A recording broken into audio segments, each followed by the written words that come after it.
So this is the full moon in Cancer with the sun in Capricorn. So that is the focus of this session, I think. And I was just talking about how we have a smaller live group today, and that is kind of in keeping with the Cancer energy of just wanting something a little more intimate at times, very emotional, that type of energy. And then this polarity to the sun in Capricorn. I talk about polarity. I was actually going to bring up a chart, but I don't know that I'll do that. I just want to keep it really simple.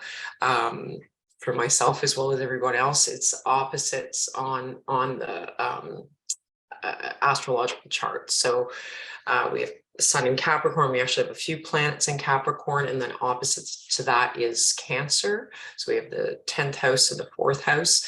That will be, where these fall are different for everybody depending on your chart, but just in terms of the bigger picture. So when we're looking at Cancer, it's, we look at the 4th house as a personal house. So it often has to do with our home environment, our emotions, our intuition, our attachments. Depending on which astrology you're learning from, it can be, but it's usually a maternal, often looked at as a maternal attachment. It can be a paternal attachment, but it's like, sort of the neediness when we're growing, and how that impacts us through our lives. So the moon is the ruling planet of Cancer. So it's kind of a happy place for the moon to be full in Cancer. So it's going to shine a light on some of those qualities of intuition, even higher emotions. So you may have already been experiencing that. Certainly we're in the holiday season. For, the majority of people are in a holiday season or have been. So that in and of itself can be, emotional, and then heightening it by this full moon in Cancer. And then there are these retrogrades happening. I think we have 3 planets in retrograde, so Mars and Mercury and Uranus. And so retrogrades, I don't know, I think it's a time to kind of back up a little bit and maybe even a redo on certain things, an opportunity. So oftentimes we're like, there's frustration. Today I had plans. I did have plans. I actually went to have my eyes checked, and I forgot that they were going to put those drops in, and then I left and I couldn't see anything, but I still had to drive home, and there was just massive fog everywhere.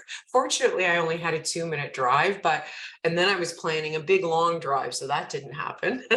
But that's one of those things where it's like we make these plans and then, life just happens, and it can really be a reflection of those retrogrades. So I actually was feeling tired anyway, so I took the opportunity to have a little extra rest today. So, that's one of those things where I'm a pusher. So being sun in Capricorn, I like to push, push, push, push.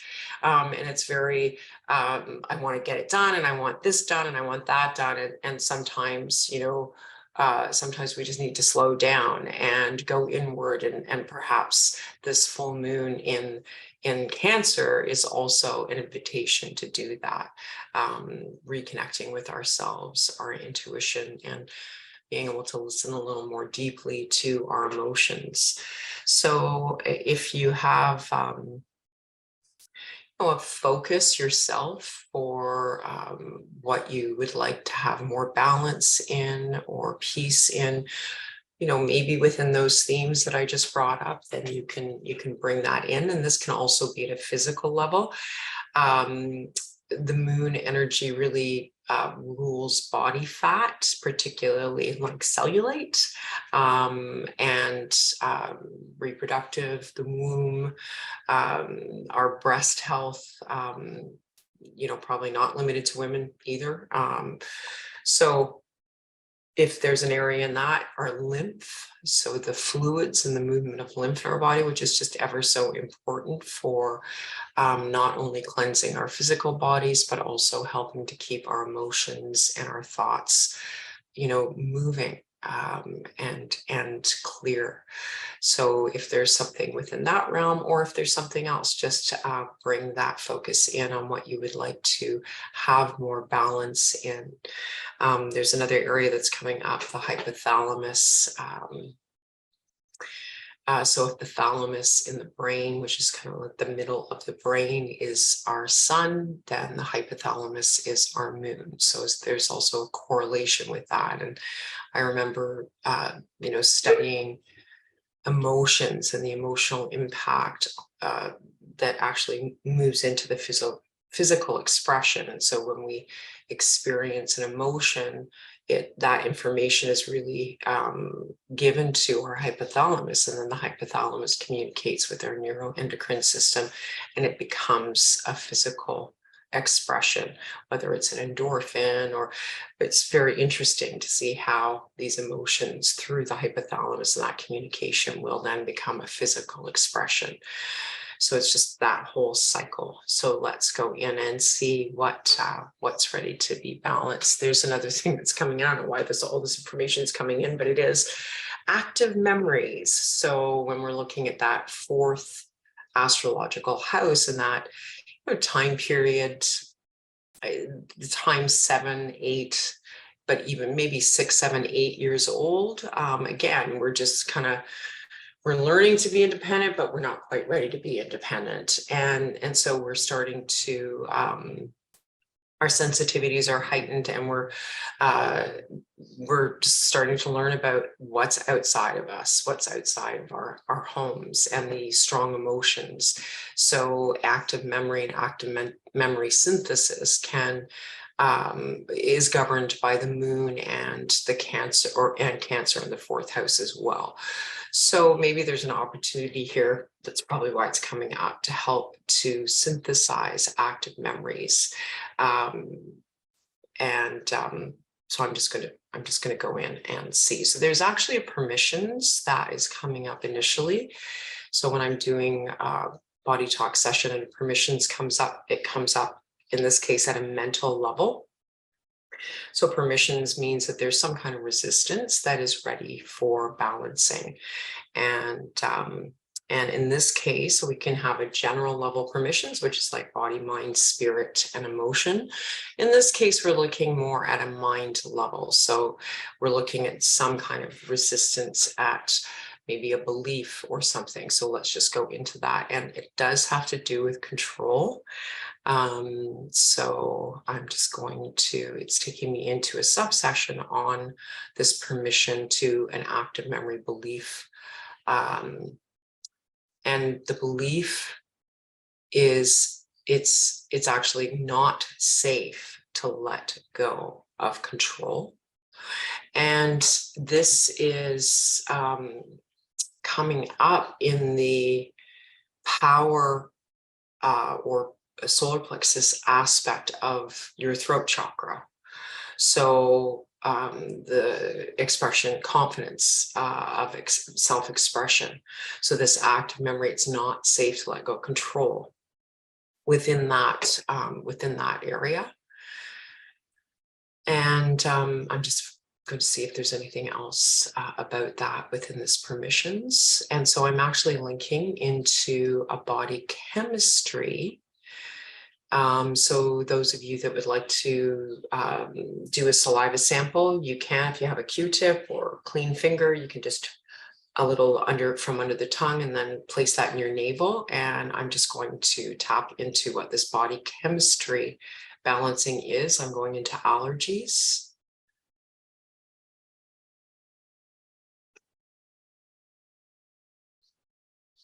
So I'm not getting further more specific, but I am going into an orientation, and it's to time. So I'm just going to make a note of this.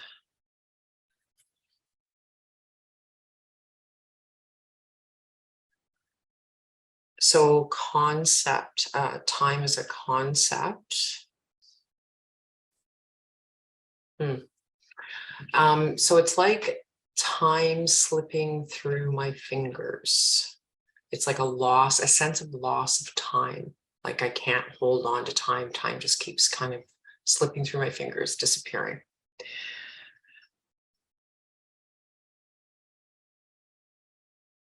And there's this definition with that of the emotion of grief.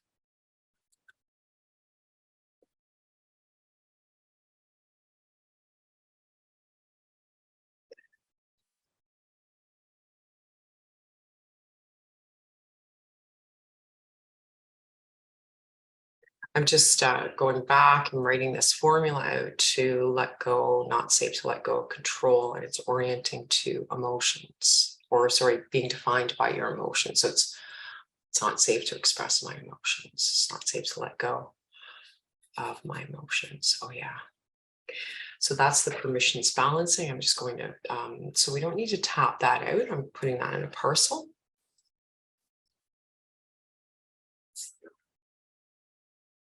And so permissions is no longer a priority. I'm going into sections.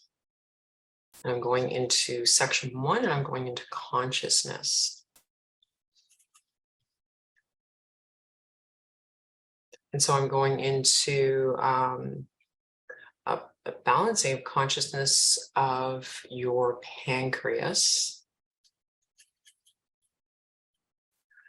And so when I'm looking at the well, let's just see what comes up, and then I'll elaborate a little bit on my understanding of the role of the pancreas.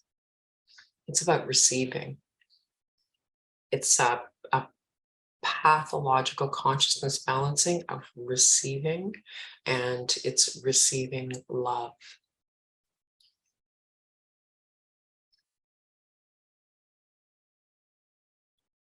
So what does the pancreas have to do with receiving? You know, as soon as we put something in our mouth, there's messages sent to the pancreas, and so that the pancreas can start to release, or at least prepare to release, the appropriate digestive enzymes or insulin, depending on what that message is and that taste is. So it relates to preparing us to receive. It also is associated with, again, that solar plexus chakra, which has to do with, you know, our sense of power and confidence in life. And within power and confidence, we have the power to receive. So it's very much about that receptivity. And so this pathological consciousness of receiving love is to help to shift limiting beliefs, experiences that have perpetuated those beliefs that limit your ability to receive love. And we are anchoring this into individuation, into your heart.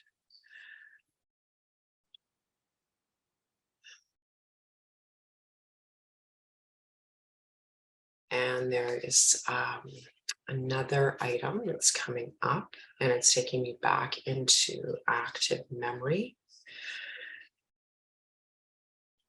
And so we're going into an active memory of your birth. And so there's, as soon as I go into this, there's so much about, it's like the Cancer energy is coming in with this. In that it's like, it's protective, it's nurturing, it's safety and security in the womb. And then all of a sudden, here you are, you know, and it's like those aspects being really like that time period of being in the womb to not being in the womb, and that, so as an active memory coming in, to be balanced. And the primary emotion is fear, and then I link that to all 5 of your senses. So again, you know, we think about, you know, going into an entirely new environment. and your sensory experience of that entirely new environment. And so when I say fear, I find often when I'm balancing with, really young children or with animals, it's the emotion is not an adult emotion, because there's no reasoning behind it. The emotion is very visceral. It's almost more integrated, if that makes sense. So this is helping to shift the memory and the fear of that birth experience from in the safety of the womb to no longer in the safety of the womb, and the experience of that through your five senses. And once again, anchoring into your heart for individuation.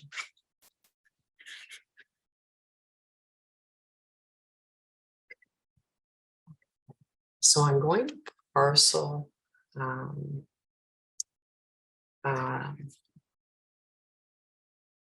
the pancreas, the pathological consciousness, balancing, receiving love to this experience of birth and the emotion of fear. And then the five senses, that's going in its own parcel. And then I have something else coming up here.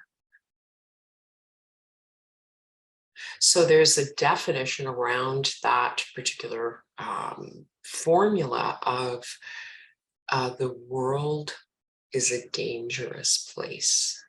So also helping to balance that perception.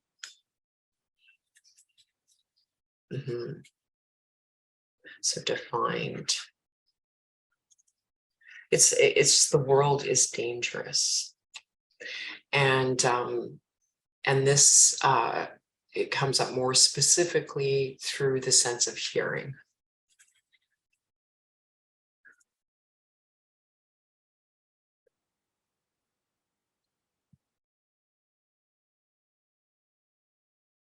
Okay, so that first formula, we're good to tap in. I'm just going to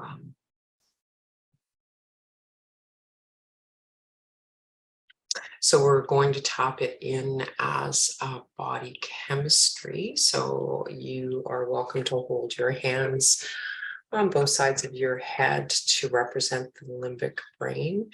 And you can follow me along if you'd like, doing the modified cortices. And as you're tapping out with your hand at the back of your brain with nice deep breaths, tapping over your head, your heart, and your stomach.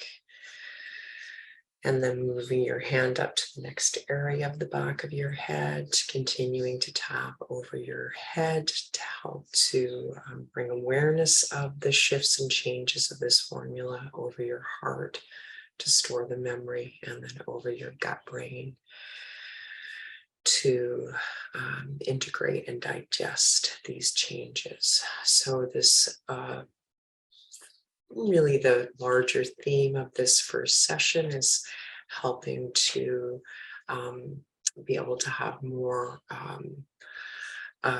emotional expression, that it's safe to express your emotions, and emotions aren't always verbally expressed. It can also be a physical expression or an artistic expression. And then going into helping to shift and open up to receiving more love, and how that may influence your digestive system through the pancreas, and then going into balancing that active memory of fear of coming into the world from being in the womb, and then linking that through your whole five senses to help to really shift and clear the emotional charges of that time period. Very comprehensive and pretty deep balancing for the first formula. So let's just tap in to see what is next.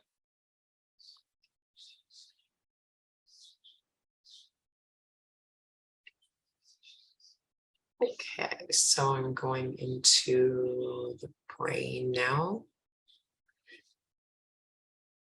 to your cingulate gyrus. So the cingulate gyrus, we have our emotional brain in the middle of our brain, and then we have our cortex outside. Right in the middle there is the cingulate gyrus. And so this is because of its, I remember because of its location, it's like it's a moderator, we could say, between our emotional brain and our reasoning brain. So if we're feeling, almost an evolutionary kind of rage or strong emotion, in the deeper limbic brain, the cingulate gyrus will help to moderate that and in a way like bring a balance to that before we express that.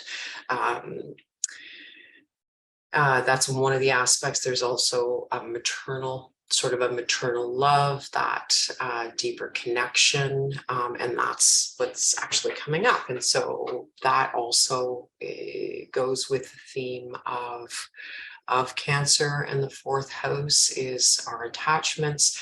When I say maternal love, we, yes, we often think that it's like from the mother, but it's by no means limited to that. We can have fathers, aunts, uncles, like whoever, even brothers and sisters that are actually showing that kind of love. So it's that kind of love that is coming in, and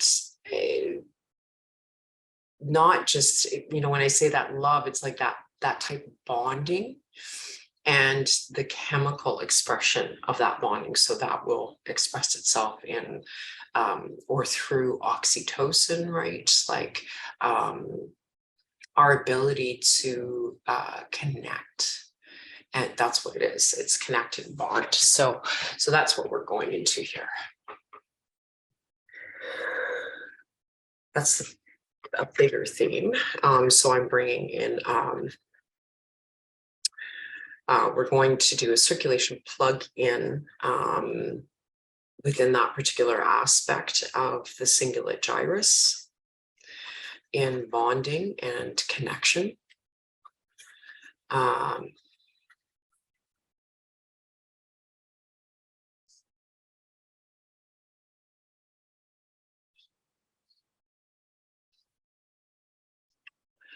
And then within that, or from that circulation, within that theme, I'm going into active memory of abandonment, feeling abandoned. And so this is not necessarily that you are completely abandoned by a maternal figure. It's a time when you were abandoned. I remember, I actually have an active memory when I woke up, and I think I was like 4 years old or something, and nobody was there. And, I mean, it's just such a charged memory. I wasn't actually alone, but it was my perception that I was alone, right? So that one instance, and how that catapulted that at that young age because of the desire for protection, right? Of the being accustomed. So, how this comes up for you will be very unique to you. That may be a real pattern for you, but that is what's coming up. And very much in relation to your ability to bond and connect with others. So that's the focus here, is on helping to shift that, to open up to more potential in connecting at a deeper level, at that emotional level. Okay, Nancy, thanks for dropping in, and I'll send you the recording when it's done. Okay, so and so I just have to, I've got something about the language of this, because abandonment isn't, it's like it's feeling abandoned. It's not abandonment, it's feeling and being abandoned. So it's the experience of that and the threat that comes with that. So the fear and the threat of feeling abandoned is coming up as an active memory.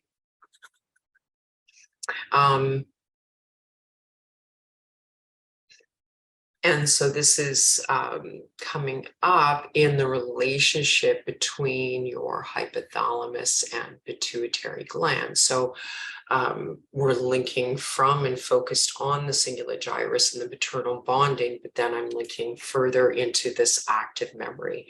And so these hormonal controllers of the hypothalamus pituitary.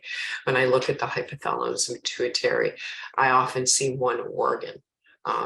Or one endocrine as opposed to two, because they're so connected, interconnected, in governing our responses and our feedback at the emotional, at the hormonal level to so many things. So this is where this active memory is we're synthesizing this, helping to synthesize the emotional charge and the perceptions from this experience or series of experiences.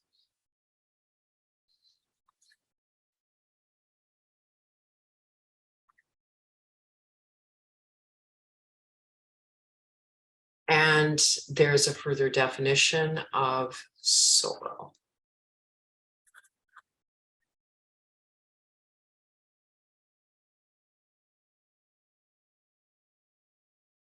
So that's the first part of this formula, and then I'm linking into the next item.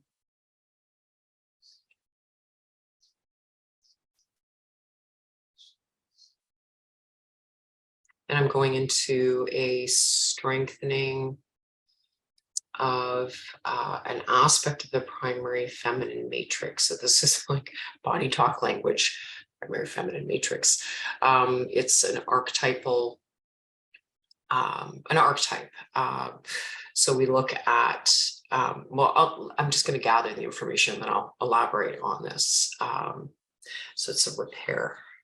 It's a sensory, it has to do with one of the senses.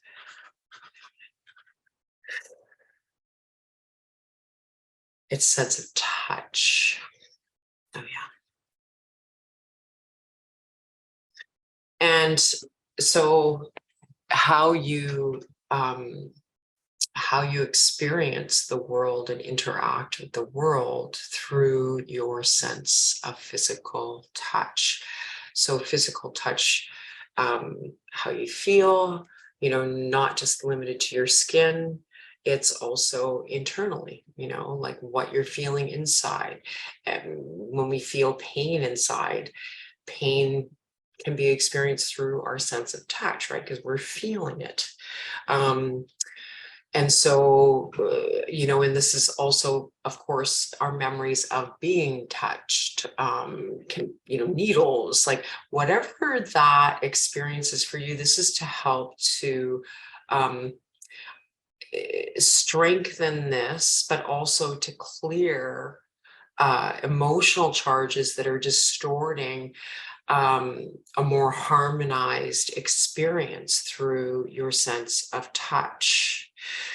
So if I've had a lot of pain in my life, then, I may be equating touch with pain. And so touch isn't necessarily a positive experience because of this pain that I've associated with it. Or maybe I was like beaten as a child. It's like, there's all kinds of different experiences that we have through the sense of touch. So this is to help to bring it into a healthier state of balance for where you are now. We are doing this from the maternal perspective. So when we say maternal, it's like, well, who did we learn from? Did you grow up in a place where you were cuddled a lot, or did you grow up and you weren't so much cuddled? And so, not to say any of that is right or wrong, but how has that impacted you, and how can your body bring this into a balance that is going to serve who you are now, in a healthier interaction with your sense of touch with the world. So that's the balancing that we're doing. I felt like that took me a long time to get out, but anyway, I'm just going to trust that, because it can really shift your relationship, not only to the external environment, but also to your internal environment and your relationship with yourself, and those closer to you. So um, so we're repairing this in this sense of touch, through your heart. And I'm just going to find out if there's any other information about this. No. But the link that is coming up is, I'm linking through your sensory nervous system.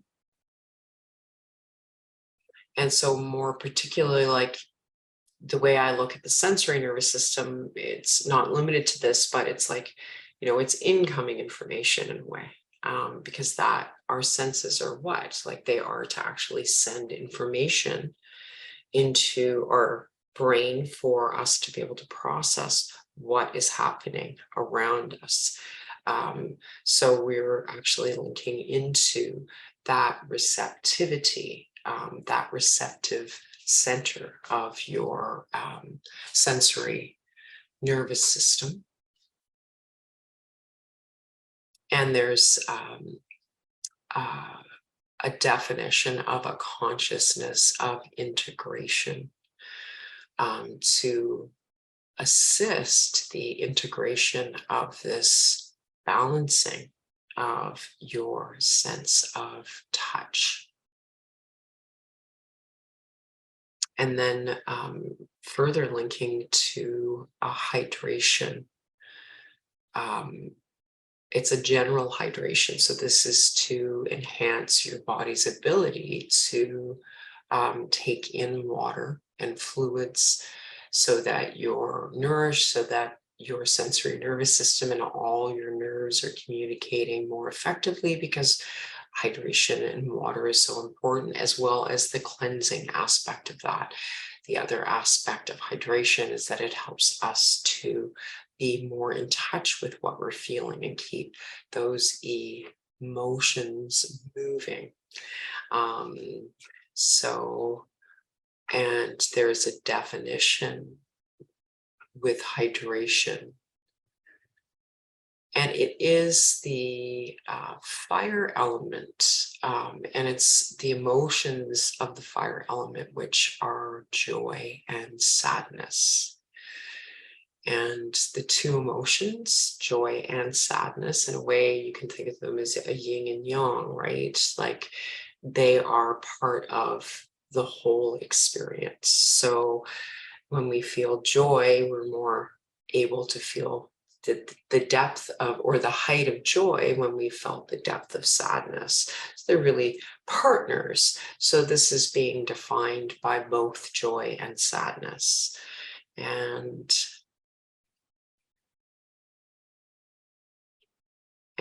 we are going to tap this last formula in. So once again, we began with that cingulate gyrus, the maternal connection and bonding, as first an overall theme, but then also a circulation plug-in to that. So let's begin there. You can cradle your brain or cradle your head gently, and begin tapping over your head with deep breaths over your heart and then over your belly.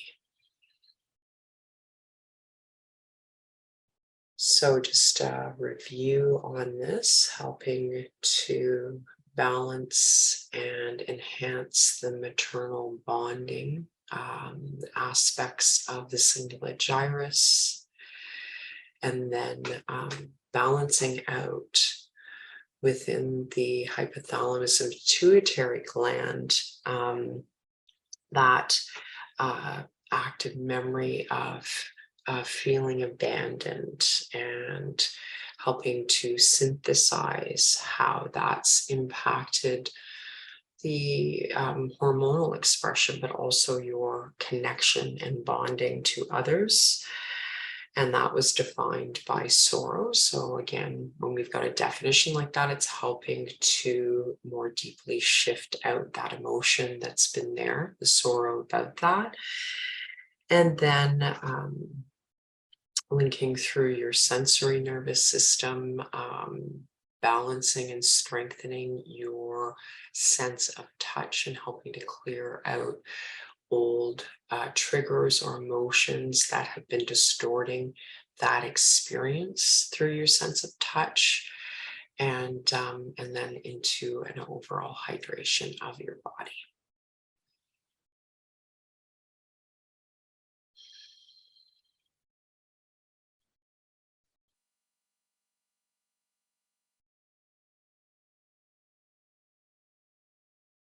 So the next thing that's coming up is I'm going to call it Wei Qi. So Wei Qi is an energy that runs just at and just below the level of your skin.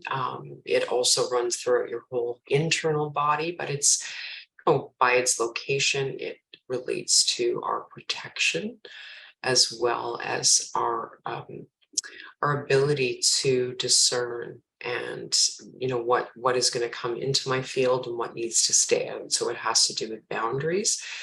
How it's coming up is like a womb.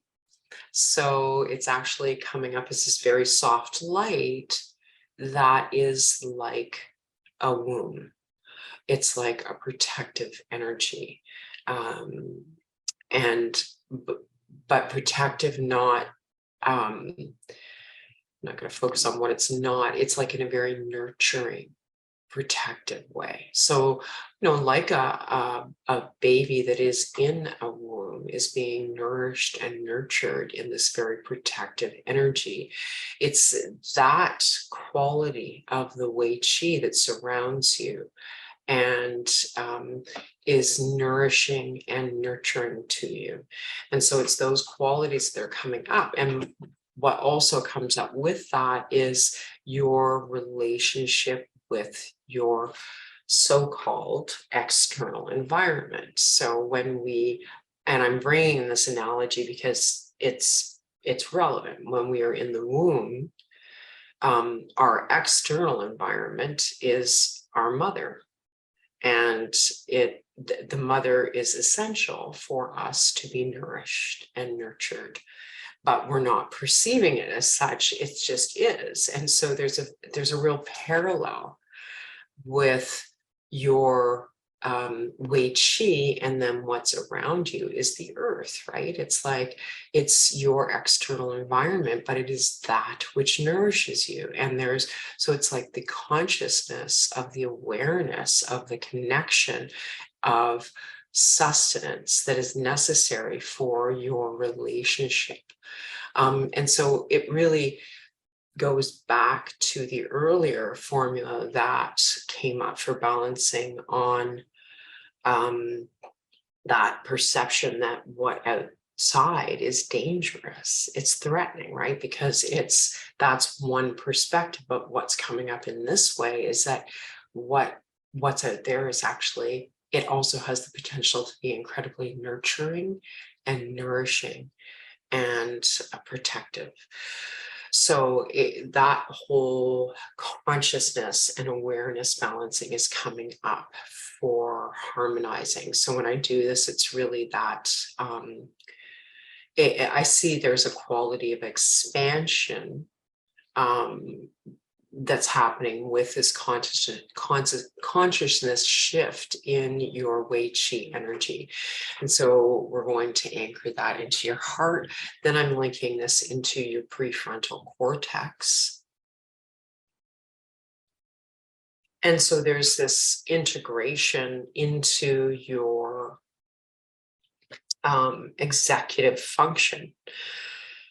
So the executive function is like the conscious mind, the decision making, the planning, the organizing. It's our ability to see our future, and so it's like integrating this soft sense of being nourished and nurtured by what is around us into integrating that into what we see and how it influences what we decide, how it influences our executive function, and our decision making.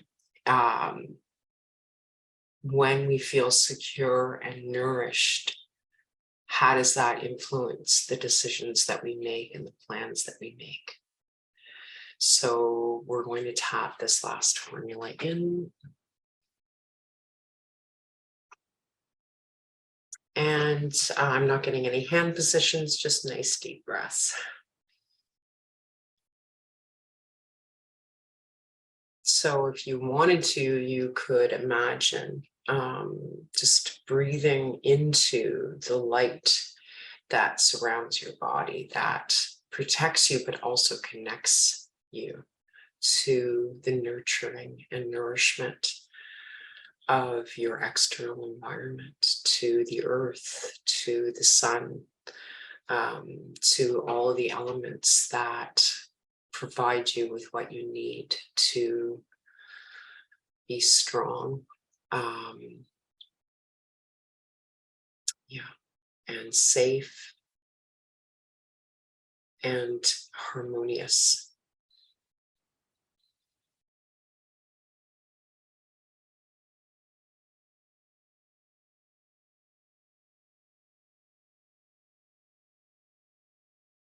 And that is the session for today.